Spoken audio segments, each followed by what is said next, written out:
Sigi video se nahangai katang tongale ko hadi ngasi se aina kainoma atopa ma semge na semakpane ko hadi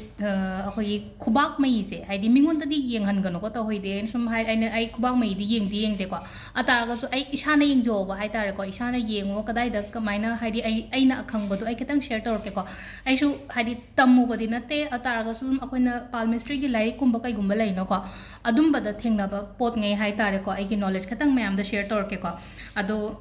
sida Khubak se ko ai kitang ai light se khara di ke no tore ko ai na flash light te on to bone ko sida khut se si le ko khoi ko Khubak se akoi na numit khudingi akoi gi graha mamam na loina mak pale hai ba dumai na ko sida su chap mana na hai tare ko sida fingers khudingi adagi sai sida lei ba kholi ba me ama lei ko hai di sai sida hai di mar venus ko sida mar venus lei ado guru se akoi gi keno se ko jupiter sina si oi doine sani na si oi doine ko aduga numit ko sun sina si oi doine aduga akoi gi mercury buddha ka ha si sina si oi doine ba ko ado ngasi gi oine aham bagi haidi akoi gi khubak mai isana yengjabagi damakta haidi post tawdori se kari matang gi non hai matam da government job ki ne har sine ko government job success leibra leigadra leiroidra haibna chingba adumaina hai tar ko haidi kamaina yengba yagada ge ha ka phajana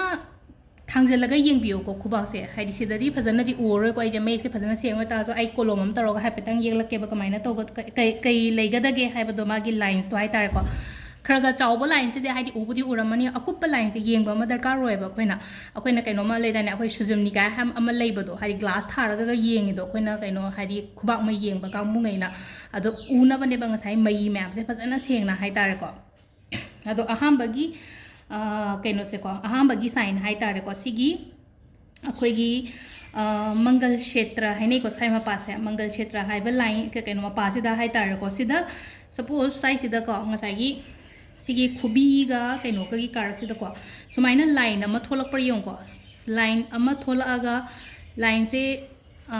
si ore ko hai line se ui ko aduga sumaina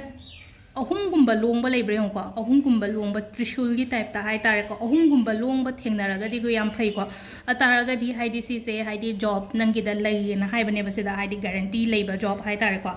aduga amana akoi gi sida su line ama thola ga ne sida line ama thora akoi gi lifeline sida cross tore na khala se ba sigi line ama kupna yengba ma di darkar roi ko aham bada trishul le na ko adu mathang gi sida smaina laaga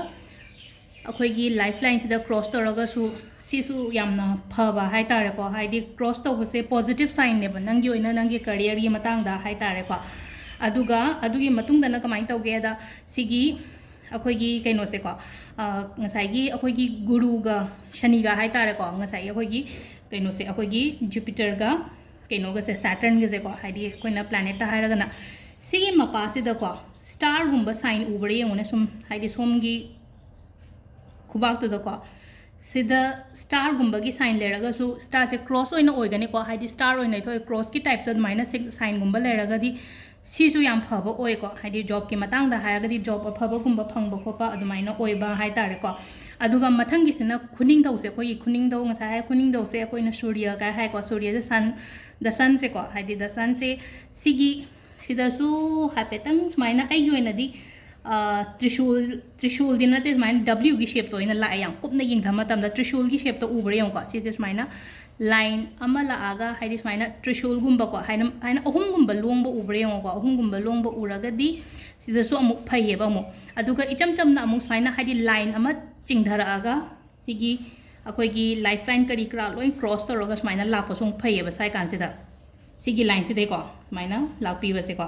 atarga di sida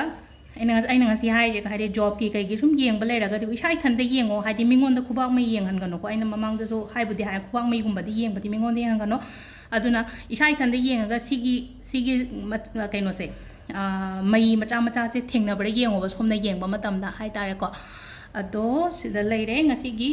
ahambagi introductory hai tare ko hai di akoina kaino to ba matang da yeng pa se hai di love line gi kari ge ai macha se ma ke ko yam sang da di hemorrhoid ge ngasi gi sina ahamba only job ki oina hai tare ko adum ma pa ngai su loi khangbi rani ko hai di karamba planet na karamba fingers ka kaino to ge ha ba to ko ado khoina nungti gi dum aina share tawra matung da hai tare ko ideas to lai gani ko hai di khubi na karamba no khudom ko gi khudom bisina ina ha ko jupiter adagi saturn the sun moon ko si se ko ꯍꯥꯏꯗꯤ ꯁꯤ moon ꯍꯥꯏ Mercury ꯍꯥꯏꯕ ꯃꯔꯀꯔꯤꯁꯦ ꯕꯨꯙ ꯑꯣꯏꯕ ꯍꯥꯏꯇꯥꯔꯦꯀꯣ ꯑꯗꯣ ꯁꯤꯗ ꯂꯩꯔꯦ ꯉꯁꯤꯒꯤ ꯃꯆꯥ ꯃꯆꯥ ꯑꯍꯨꯝ ꯃꯔꯤꯁꯦ ꯈꯤꯇꯪ ꯌꯦꯡꯉꯨꯅꯦ ꯍꯥꯏꯗꯤ ꯌꯥꯎꯕ꯭ꯔꯥ ꯌꯥꯎꯗꯕ꯭ꯔꯥ ꯍꯥꯏꯅ ꯁꯣꯝꯒꯤ ꯈꯨꯕꯥꯛ ꯃꯌꯤꯗꯨꯗꯀꯣ ꯊꯦꯡꯛ ꯌꯨ